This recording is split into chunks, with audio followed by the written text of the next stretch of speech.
நாட்டின் முன்னேற்றம் ஏதோ ஒரு துறையிலே மட்டும் பெறப்படுகிற வெற்றியை பொறுத்ததன்று. எல்லா துறைகளிலும் வெற்றி காண வேண்டும். அவைகளின் ஒட்டுமொத்தத்தை கொண்டு அந்நாடு முன்னேற்றம் அடைந்திருக்கிறதா என்ற கணக்கு பார்க்க வேண்டும்.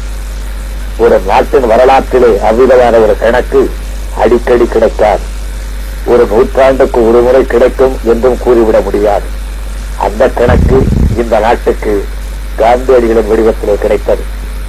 அவர் காண விரும்பிய சமுதாயம், அவர் எடுத்துக் காட்டிய இலட்சியம், அவர் விளக்கிச் சென்ற தூய்மை ஆகியவற்றினை நினைவிலே கொண்டு அதற்கான முறையிலே பணியாற்ற வேண்டும் என்று கேட்டுக் கொள்கிறேன். ஆகாய தாமரையை பறித்துக் கொடுக்கிற அற்புதம் அவர் காட்டினார் இல்லை. ஆனால் ஊமைகளாய் இருந்து வந்த மக்களை பேச வைத்தார். உரிமை முழக்கமிடச் செய்தார். தடைபல வந்திடனும் தடைபல நேரிடனும் அஞ்சாதீர் என்றுரைத்தார். அஞ்சி அஞ்சி சாவார் அவர் அஞ்சாத பொருளில்லை அவனையிலே என்று துக்கம் தோய்ந்த குரலிலே பாடினார் பாரதியார். அந்த அச்சத்தை துடைத்தார். ஆயுதம் தாங்கியவர் எதிரில் சாக பயப்படாதாரின் அணிவகுப்பை நிறுத்திக் காட்டினார். சிட்டுக்குருவிகளுக்கு வல்லூரை எதிர்த்திடம் ஆற்றல் ஏற்பட செய்தார். நம்மால் என்ன ஆகும் என்ற இயக்கத்தை விரட்டினார். நாம் இருக்கும் நாடு நமது என்பதறிந்தோம் என்ற உறுதி எழச் செய்தார். போர் முகாம் அமைத்து அல்ல, எளிய குடிலமை, வெட்டச் சொல்லி அல்ல, வெட்டுண்டவர் போற ஏனையோர் அறப்போர் பாதை நடந்திடுக என்று உரைக்கும். ஆத்திரம் ஊட்டி அல்ல, அன்பினை ஊட்டி. மகான்களிடம் அமைந்திருப்பதாக கூறப்படும் அற்புதங்களை கண்டவர் அல்ல இன்று அந்த கதைகளை கூறுவோம்.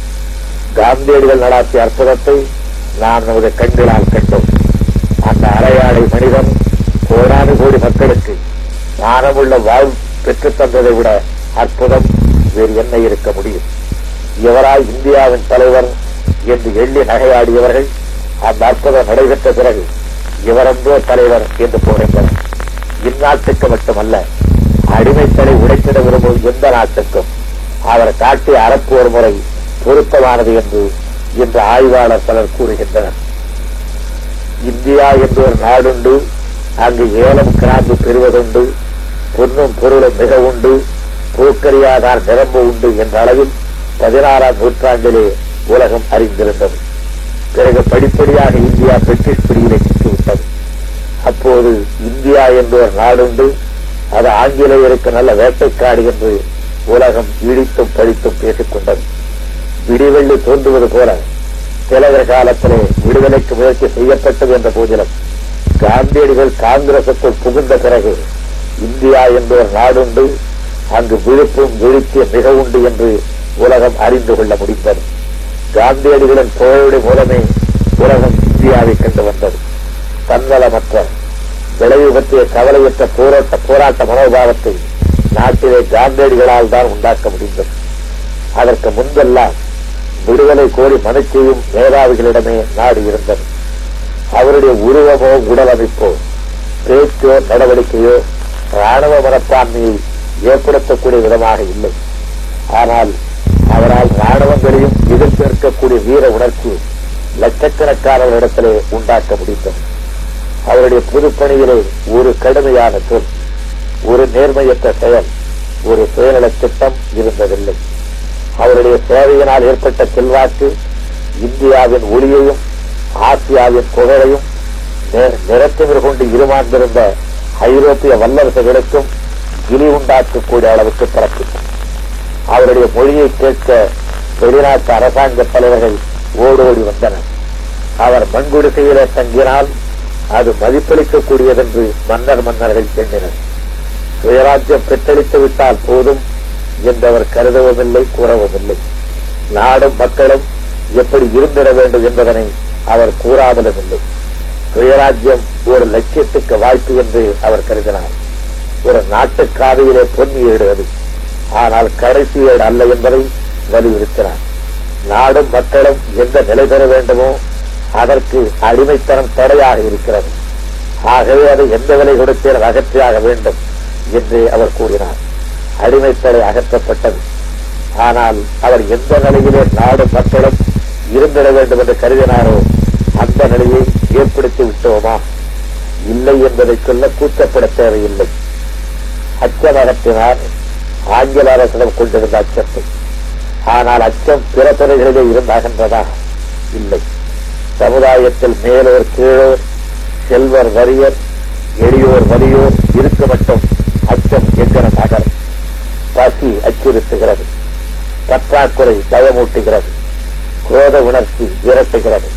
அச்சம் அகலவில்லை, அச்சம் அகல வேண்டும், அறநெறி தழைக்க வேண்டும்.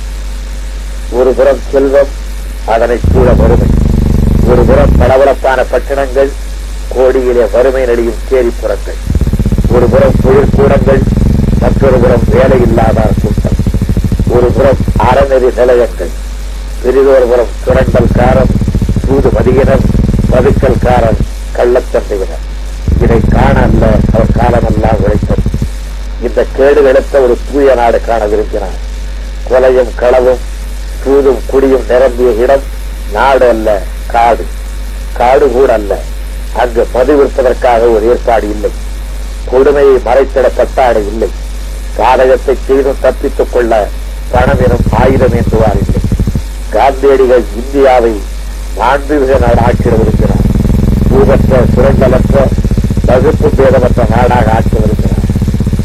காந்தியடிகள் மறையவில்லை, நம்மோடு இருக்கிறார், நம்முள் இருக்கிறார், நம்முடன் கலந்து விட்டார் என்று எண்ணுதல் வேண்டும். அவருடைய எண்ணங்கள் மடிந்திடவில்லை, அவைகளை நம்முடைய லட்சியமாக கொண்டுள்ளோம் என்ற உறுதி பிறந்திட வேண்டும். அவருடைய நாட்களில் அவர் குரல் கேட்டு அந்நிய அரசு விருண்டோடிற்று. ஆனால் ஓட்டப்பட வேண்டியவை பல இருக்கின்றன.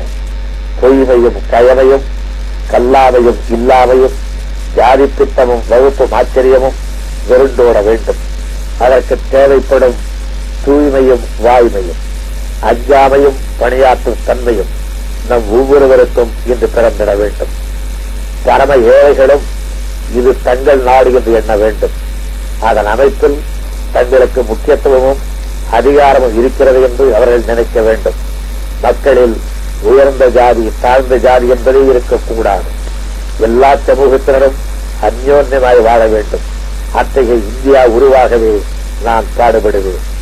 இதுவே உலக உத்தமர் காந்தியடிகளின் லட்சியம் என்று பண்டித ஜவஹர்லால் நேரு கூறியதை நினைவு கொடுக்கிறேன். வணக்கம்.